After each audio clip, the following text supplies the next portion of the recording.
loneliness and isolation becomes a real diagnosis, and heart disease, lung disease, rheumatoid immune system issues emerge by this deep sense of loneliness that could be remediated by hugs. Hey everyone, welcome back to Looking Outside. Today we're exploring the intersection of creativity and science, what brain science tells us about the effect that art and the aesthetics have on us, be it biological, sensorial, psychological, and social. In other words, neuroaesthetics. I'm joined today to talk about this with the author of Your Brain on Art, Susan Magsamen. Hi, Susan. Thank you so much for having me. I've absolutely devoured your book. Susan and I were talking very briefly before we started recording, and the book is full of post-it notes and underlinings and like little questions and thoughts that popped into my head as I was reading it. So it's amazing that something like this actually exists. It feels like quite a rarity to have this type of book. You know, when we, so my co-author is Ivy Ross, who is the head of hardware design at Google. And we met 6 years ago. And when I asked her to write this book with me, she said, this is the book I've been waiting for. And I don't think that we could have understood the journey that we really were going to go on, and that this had not been done before. I say this all the time, that writing this book was really a love letter to be able to, I'd get up at 4 o'clock in the morning, I'd work from 4 till 9, then I'd go to work on the East Coast. I'd send Ivy the material that I had worked on. She would review it and she would send it back. Then she would send me something and I would review it. And we literally worked that way for 4 years to write this. Wow, over a 4-year period. It's like a pen pals in a way. Yeah. We're both, Ivy calls herself a child of wonder. And curiosity is sort of my word. And so I think we just really did correspond. That's a great way to think about it, back and forth. And did you see this? No, I saw that. Oh, that's amazing. This is so cool. And let's talk to this person. We had an outline and we had a book proposal. But when you're in that, it's like meeting people on the road and someone would say, this is really interesting. And it just totally held us for the time that we worked on it. And at a certain point, your publisher says, done. You're done. And we're like, well, wait a minute, there's just one more thing, one more story. And so are trying to continue to bring those stories forward because there's a lot of great research. Yeah, and the book balances that really beautifully to the kind of the science of what you're talking about with the individual human stories and the impact that art has had. So I can imagine you would have seen emerging research or like speaking to people, getting more and more examples. It would be hard to say, okay, when do we publish? When's enough? Totally. And, you know, I think I learned a lot of things personally. I'm at Johns Hopkins, and what I don't think I fully understood was what you just said about this idea of storytelling. And I used to think of myself as a really good storyteller, but when you work in science and you write proposals and grants, you really have to cut to the chase. And the truth of the matter is nobody cares about the science if the story doesn't move you, if it's not valuable. And so people with lived experience, families that are losing a child, pains and chronic issues that there isn't art for. And it's the stories and the human needs that and our nature that really drove the book. And then we could come back and say, well, how does that work? What's happening there? And then the so what? That was the other thing. It's the story, it's the science, and then who cares? Like, why does it matter? And putting those pieces together, I think, created a virtuous cycle of story that everybody can find a piece of themselves or a family member or a friend or a colleague and just apply it so instantaneously. And then the other thing emerges is basic science and ways of knowing. That's how we're wired. We want to understand. And I think we've left the arts and aesthetic experiences aside. We've thought they're nice to have, they're a luxury, maybe you have to have money to have them. But the reality is, it is our nature to make and create and behold, and we're wired for it. And we've forgotten that. And I think to great peril. A lot of people are connecting with that or want to reconnect with the arts and are finding your book to be really impactful to be able to do that. As evidenced by, we were just saying, you've been at the top of the New York Times bestseller list for 4 weeks in a row, which is incredible. So aside from being an accomplished author now, tell us a little bit about yourself, Susan. So let's see. I'm the director of the International Arts and Mind Lab at Johns Hopkins. And I'm also the co-director of a program called the Neuroarts Blueprint with the Aspen Institute. And this is work that's really focused on building the field of neuroarts, of bringing people together all around the world, whether you're a researcher, a practitioner, an artist, an arts practitioner who's really interested in how the arts can help enhance and amplify our health, our well-being, learning, community development. And it's really gone from a movement to building a field. And so that's super exciting, and it's amplifying and it's accelerating as I think we're all turning to these kinds of things intuitively. COVID helped us, I think, see this in a different light. People were dancing and they were journaling and they were writing and taking walks in nature. And I think we started to have a little time to reflect. And then beyond that, I'm a mom, and I now have 1 granddaughter and 2 more on the way. So that's very exciting. Yeah, congratulations. You Thank definitely you. keep yourself you definitely keep yourself busy. And I know that you talk a lot in the book, and obviously you live and breathe this every day with your work, that art shouldn't just reside as a kind of a luxurious or maybe even a sporadic special occasion activity, that art surrounds us all of the time. So I'm really curious, what is something that you do to connect with art from a day-to-day perspective? So I love nature, and I make sure that I'm in nature every day. That's really important for me. I also journal, and I journal pretty much every day. Visually, I do a lot of collaging. I love to collage, and that's been my kind of art form. I'm kind of the poster child for neuroarts, because one of the greatest things about this work is that you don't have to be good at it or proficient to have great impact. So I sing every day in the shower, to the chagrin of my husband and people around me. But I have this gift. I almost have a photographic memory when it comes to lyrics. I know the words and the stories to many, many songs, and I can't carry a tune. And so it's great.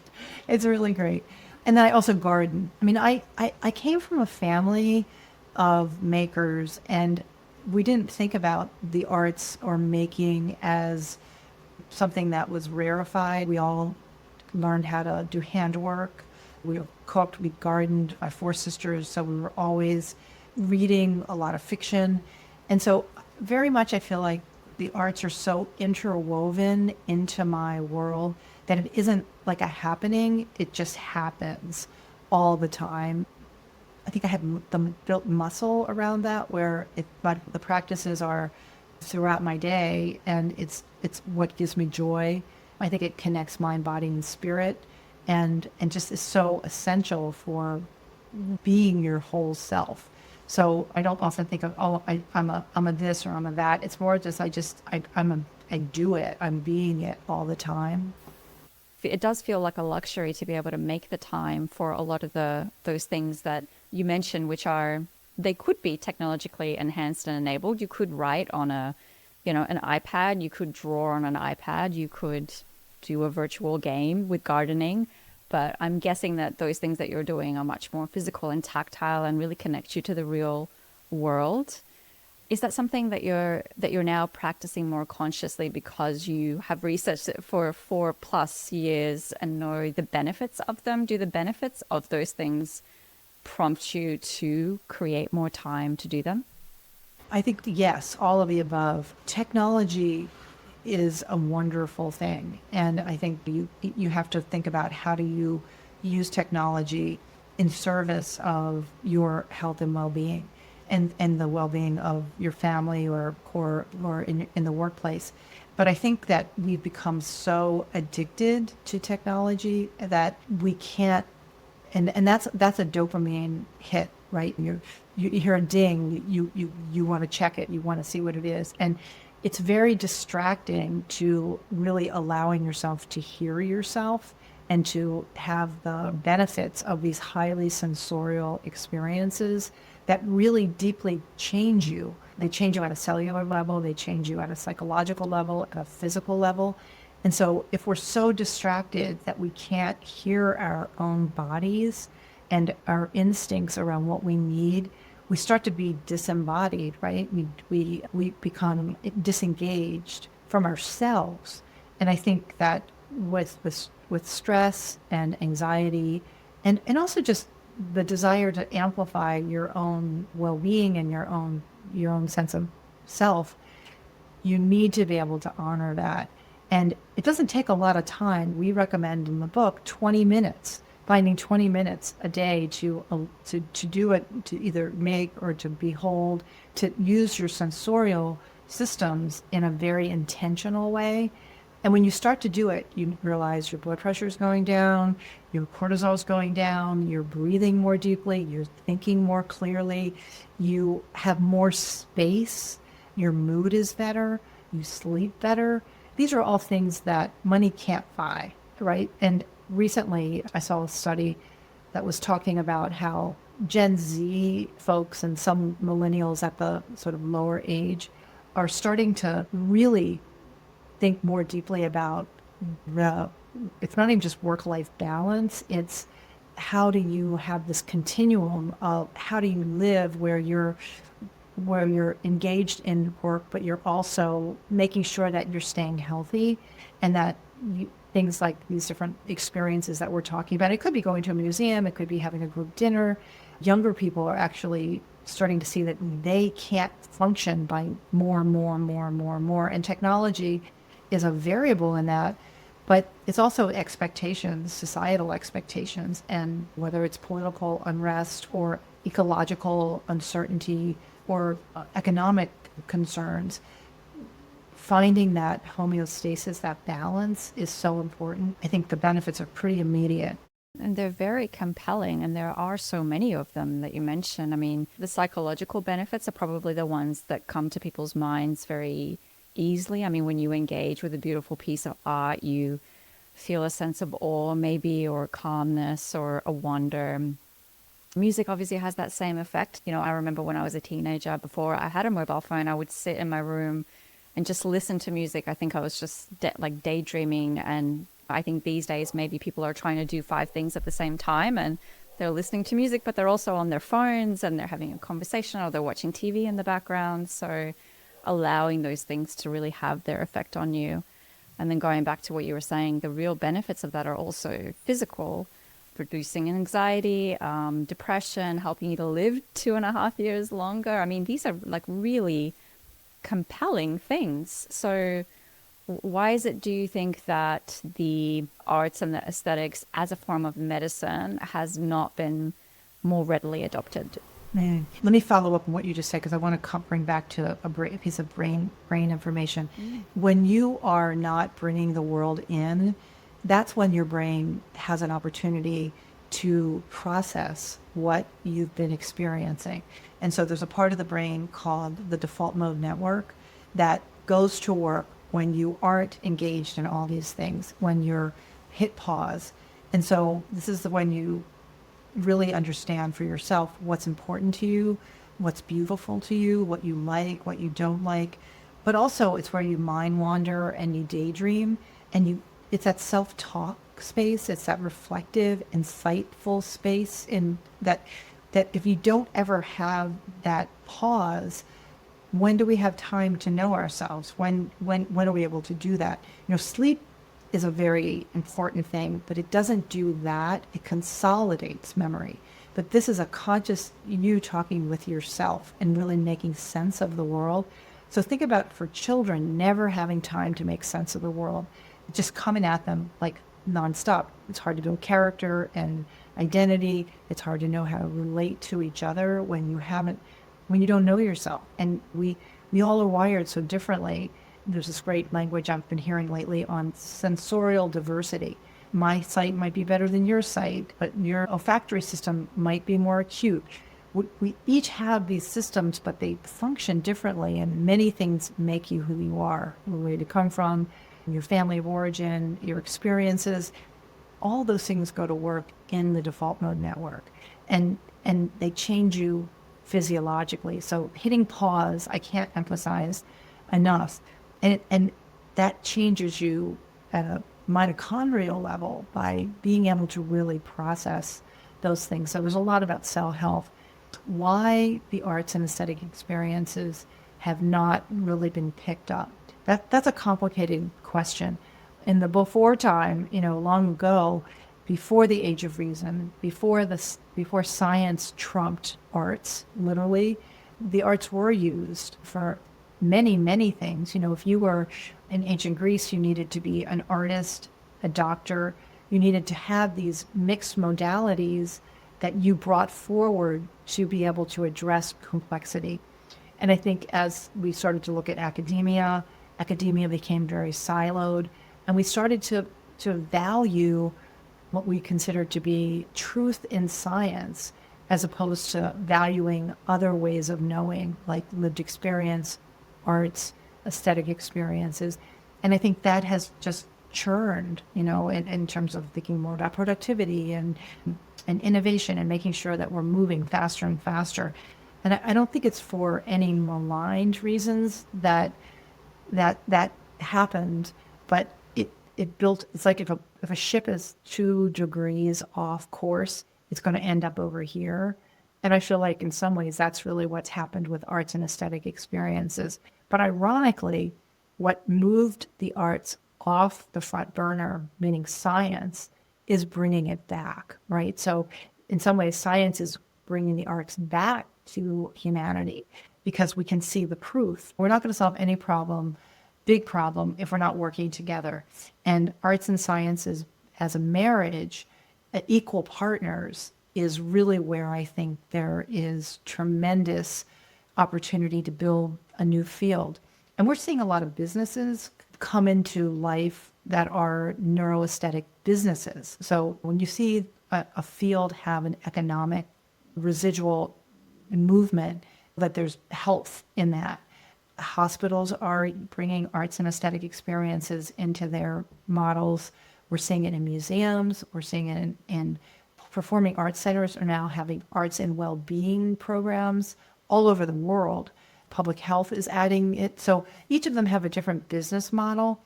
But I'm at Johns Hopkins, and Hopkins has made a huge commitment to this work. And you might think Hopkins is really straight up science. The science has to be rigorous. It's not pop culture science. It has to be rigorous. But I think that's where we're going to start to see more and more movement in this space.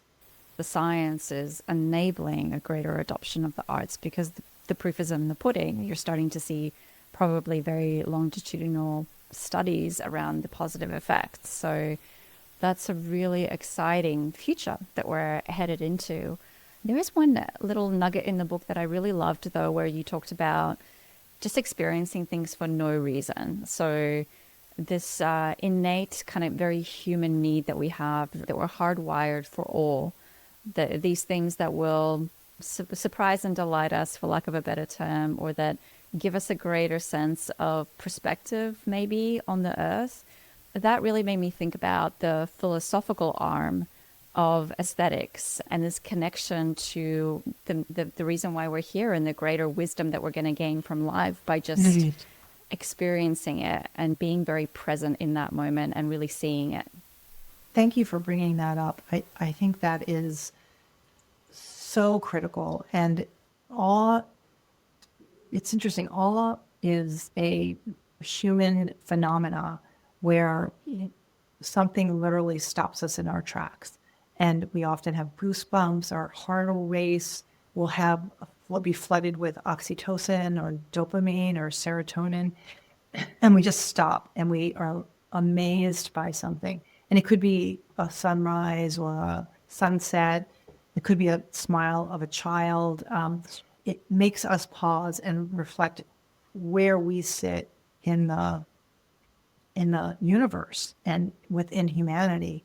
And we gain perspective, we gain insight. and it helps us reorient. The other thing that awe does that is so interesting is, this is a study that was done with Cirque du Soleil, is that when you're in a state of awe, you feel more compassion and more empathy to other people, which that makes sense. You feel small in a bigger world. It's almost magical. It's almost magical realism. But the other thing that awe does is it allows you to take more risks, to be riskier. And I think that's extraordinary, because humanity would not have developed if we didn't want to see what's around the corner, if we didn't want to go over the next hill, if we didn't really push ourselves beyond what we might do. You know, the brain always is reserving energy, right? We're very efficient. But all requires us to go further. This Christmas, I did this thing with I have 4 sisters and my mom, and I decided to give everybody a jar with 52 pieces of paper in it. And every week they have to write down what I call a glimmer. So it's a mini awe. It's like raindrops, first raindrops, the smell of rain, a crocus coming out of the ground, whatever that one little thing is that makes you go, ah. And what happens is, instead of seeing the trigger, the sort of what's not good, you start to build this pattern, this neurological firing of looking for glimmers. And I think many awes move you towards this opportunity to be in awe.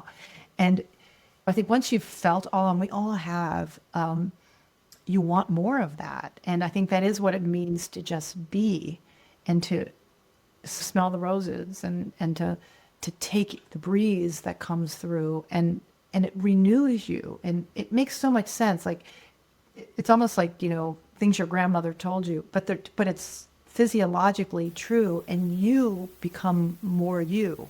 We've had a lot of planetary events recently, it feels like. So the alignment of planets and an eclipse, and rare events where people make a plan to go out and look up at the night sky, which is a little bit sad that that's what we're waiting for, these once in a 260-year events to get us to go outside and look at the sky. But I think it has that same sentiment behind it, that it opens your eyes to possibilities, essentially. It helps you to see the things that you're not normally looking at, and to understand not only how small you are in the grand scheme of things, but also, how far we've come and how much further we can go. I love that link into the evolution, and the fact that to evolve to the point that we're at now, we have to have taken a lot of risk and a lot of chances and persevered through arguably much scarier times than we have right now. We're living in such a lucky time right now, particularly in being able to really connect with the arts and having that permission, and for it to be seen as something that is celebrated and helps us to connect socially. So that kind of social aspect of art is also really interesting. How it builds empathy, how it builds greater connection, and helps us to step away and maybe introspect, but also come together at the same time. Yeah, I love that. When you were talking about awe and the eclipse and some of the planetary happenings, I mean, even a shooting star, right? The wonder of our planet and of nature is our nature. We have lived in nature 99.8% of humanity. So the built environment is such an artificial construct for us. And now people just are trying to bring nature indoors, which is a substitute for being in nature. And I think wonder and a sense of gratitude for the planet is also so awe-inspiring. We all sort of agree on, neurologically, we align on nature. We all have a similar sense of what's wonderful in nature. We also have a similar taxonomy around smiles and faces, and the way we physiologically move. Like, sadness is a universal look. Happiness, most people look up to happiness around the world. But we don't align on art. And I think that's also interesting, is that art requires us to feel it and to react to it and to have these different emotional experiences with it, whether it's dance or drawing or singing or virtual reality or anything. It's a way that changes us by our ability to interact with it. And I think that's also really extraordinary. Is another way that I think about art is creative expression. And we each have something to say. And evolutionarily, back to your point about social connection, early days when we harnessed fire and we started to come around fire at night to tell stories and to move. And storytelling and movement actually have very strong neurological connections. They create these incredible neural couplets that allow us to synchronize with each other and to really chemically bond to each other. So we believe the same things. We're part of the same tribe, right? And when you move in unison, you're safer as a group, right? You have a collective. And so nighttime around the fire was really this opportunity to move us into that deeper knowing where daytime is more practical, right? It's getting things done. So I think the evolutionary imperative that fire brought us and our ability to not just be on our own and utility, but to think about this idea of what does it mean to create culture, and what does that culture look like, and how do you build that out, and how do you create rituals to keep that culture alive. And there's so many amazing indigenous cultures even still that lived by those very foundational evolutionary requirements. And I think we've forgotten those in the modern world where we don't have these rituals and traditions and ways to remind us, to reconnect us to those really important social bonds that we need. We need to feel like we're part of something bigger. Yeah, definitely. And the art of storytelling in itself is one part of that. And then the other is the kind of the brain's reaction to that. As you're saying, I was doing a little bit of research on this before because I was looking at the effect of technology on memory, and I was thinking, how does storytelling play into this? Because if this was the original way that we passed information from one person to another, then that neurological effect was one way for that memory, and those neurons, this like very rudimentary science here that I'm trying to very poorly explain, but I'm guessing that the mimicry of the brain to the person telling the story, the emotions that the listener got from it, all of this helped to cement a lot of these memories, which helped us to accurately pass stories from generation to generation. And that skill was such an important part of our evolution. It's a little bit scary to think that maybe that's the skill and the art of storytelling is something that we're potentially losing. Mm-hmm. Yeah.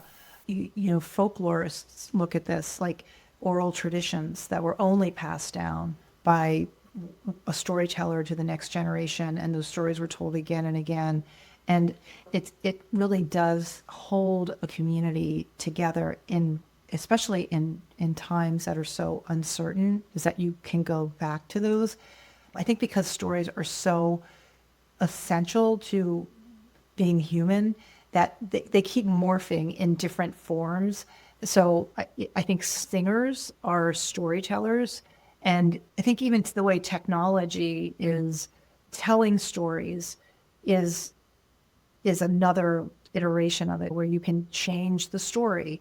I just heard a really great program where I didn't realize this, but when you create a website and you abandon that website, that is held in the forever place. So you can actually go back and find the memory of the thing that you created online 15, 20 years ago. And everything is housed there.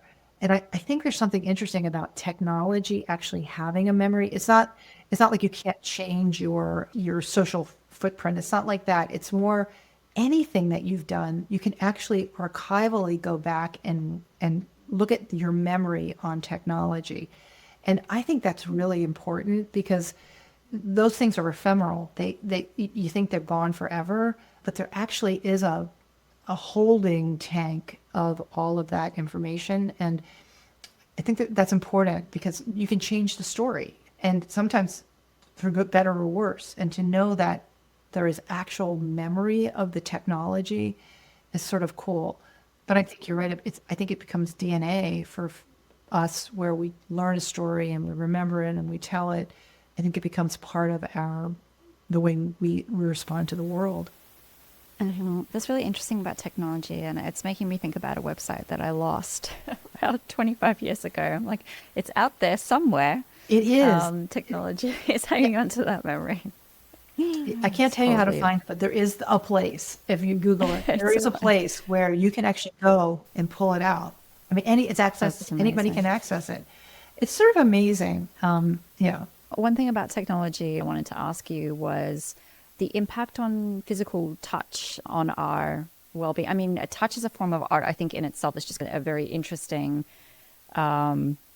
avenue, and obviously this is connected to all of your senses being engaged, but touch in the context of technology as well. So like right now you and I are in front of computers, and probably most listeners are holding a phone or might be touching a keyboard. So what we're touching now is very different. The kind of the physical environment that wraps us around is very different. But making the time to go and hug somebody or, put your hand on someone's shoulder, like these things have such a huge impact on our well-being, greater than what I had realized. I know that during COVID, there was a lot of research that was coming out about the benefits of owning a pet during COVID, because you were getting hugs and kisses from your dog. I surely did. But even, beyond that, the well-being of hugging somebody, of having that physical interaction with people is really important. But what I hadn't realized was some ability for our brains to react faster than our emotions can, because we have such a broader span of emotions, and that we are emotional beings. So it's almost like we don't even realize the full impact of the touch when we're receiving it. Yeah, no, I think touch is so important, and obviously touch that you want. You're right. It has to be mutual touch. And you can think about it like holding a child's hand, and how immediately a child's cortisol will go down, and so will the person that's holding the hand. Touch receptors, you have over 4 million touch receptors on your body, and your skin is alive. Your fingers each have about 3,000 touch receptors, and the way touch works is it goes through the thalamus to the somatosensory cortex. And so in the somatosensory cortex is the place where oxytocin is released. So some people call that the love hormone, but it's a hormone that connects us to each other. And so touch is really important for making us feel connected intimately, and I don't really closely connected. And it really changes your physical health. And what we're seeing is that people that don't have access to human touch in a consistent way, our loneliness and isolation becomes a real diagnosis, and heart disease, lung disease, rheumatoid immune system issues emerge by this deep sense of loneliness that could be remediated by hugs. When you think about just something as simple as a hug could begin to start to change that trajectory, that decline. We don't touch enough, and I think hugging is a very simple one. I mean, dancers find this when they're dancing together, that it immediately lowers blood pressure and cortisol. And it makes sense, right? Because it's how we're wired, yet we have forgotten. Yeah, it's amazing, and it's so simple, right? And it's so inexpensive. There's no cost to a hug. Mm-hmm. No, that's right. And going back to what you said before, that we're creatures that spent 99.8% of our lives, humanity's life, in nature, there's also touching nature, right? So like touching a tree or touching leaves when you're going for a walk is finding ways, especially because usually if you're going for a walk, you're not in bare feet. Maybe you are if you're at the beach, but really finding a way to touch nature as well, I imagine is equally hugely important. Beneficial. Hugely, yep. It's a great point. Yeah, and you've probably heard about forest bathing, but just being in spaces where you're using all of your sensory inputs to bring nature in, to let nature touch you, has tremendous benefits. And then when you pair all of these things together that you're talking about, it's so magical. Being really present in the moment and really breathing deeply, thinking about what's inspiring you or giving you awe in that moment. All of those the conflation of all of those aspects is so beautiful. So, Susan, I did want to ask you, which of the senses do you think, I'm sorry, this sounds like a pop trivia question, but I'm curious, which of the physical senses do you feel like hasn't been studied enough and you think will probably grant us some future wisdom? That's a great question. I don't want to dodge the question, but as technology gets better and better, and we're able to non-invasively get inside our heads, we're learning a lot about sensory systems, all of them, that we just had no idea. Smell. So olfactory system, smell is an interesting one that comes top of mind for me because we do know that we record close to 75% of our memories are recorded through the olfactory system, through scent. And I think that's really interesting. If you think about other animals that have great sense of smell, I think we've over perfumed our world. We have smells everywhere. I can't stand it when I get in a car and there's something hanging on a mirror because it overwhelms the space. But I think smell is going to end up being a really, really important in all the metaphors that go with it, right? You smell trouble, got a nose for it. I just think smell is pretty extraordinary. We've done a lot of work recently with hearing, with auditory system. And I think hearing is vibration and sound and music are vibration. Both scent and sound reach your brain very fast, like sound in 3 milliseconds, because we're over 65 to 70% water.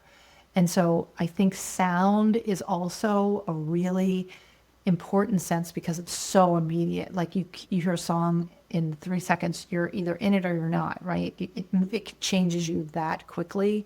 So I think scent and sound are pretty extraordinary. Yeah, I'll go with that. They're great answers, yeah. And sound in particular, because I know in the book you also talk about the reverberations from the Big Bang and that there are these kind of echoes of the Earth's sound frequency. So is having like a white noise maker or like constantly having an earbud that blocks out sound in your ear, is that a bad thing then because you're not listening to the Earth's sounds? I think it's a distraction, everything in moderation. But I think when people are really using devices to block out all the time, that's limiting your ability to ground. And you're talking about walking in bare feet. That's another reason to walk in bare feet, because the hertz that the earth vibrates on when you are standing in soil or ground, those vibrations are actually coming up through your feet. And so it's just a really natural way to be able to connect and literally ground yourself to the earth. It's making me think I definitely don't do that enough. Well, especially in Chicago winters, but yeah, well, you have a good reason. Yes, and all of this is really personally meaningful, and I think that's a really easy takeaway for people, hopefully. But also I think from a business perspective, because the way that we design spaces, and not just to be more sensorially appeasing or to be more beautiful, because there's nothing wrong with making something just more beautiful, but to be maybe a place where people can connect more, that kind of enhances social connection. So the way we design buildings, office spaces, experiences, there's so much to take away from a corporate or a work perspective in all of this as well. Oh, totally. And you can think of cities where there has been thought into the way the city is designed to create community, to green spaces, to bring people together, that function really well on multiple levels, and including economic levels. And then you can think of cities that have redlined communities where they've literally created barriers for building community. And those communities shut down at night because there's no opportunity for people to come together. And the business sector is actually really starting to look at this more. As I said earlier, the lines between work and life are really blurring. And so when you're at work, what is it that you need? And partly you're there because the company that's employed you wants to do well. But if you're exhausted, if you have mental health issues, if you don't feel connected to the people that you're working with, if the space doesn't lift you and open that up, you're using your cognitive load that's limited to just get through those things to be able to do what you've been hired to do. And so I think it's a triple bottom line for companies to be very interested in that. And I'm seeing things like pharmaceutical companies starting to work with different arts interventions, because when people feel better and they want to live, they have quality of life, guess what? They take their medication. They comply with what they're supposed to do. If they're feeling so bad, they don't. And so you can apply that to lots of different things. If you're not feeling good, you're not going to do something.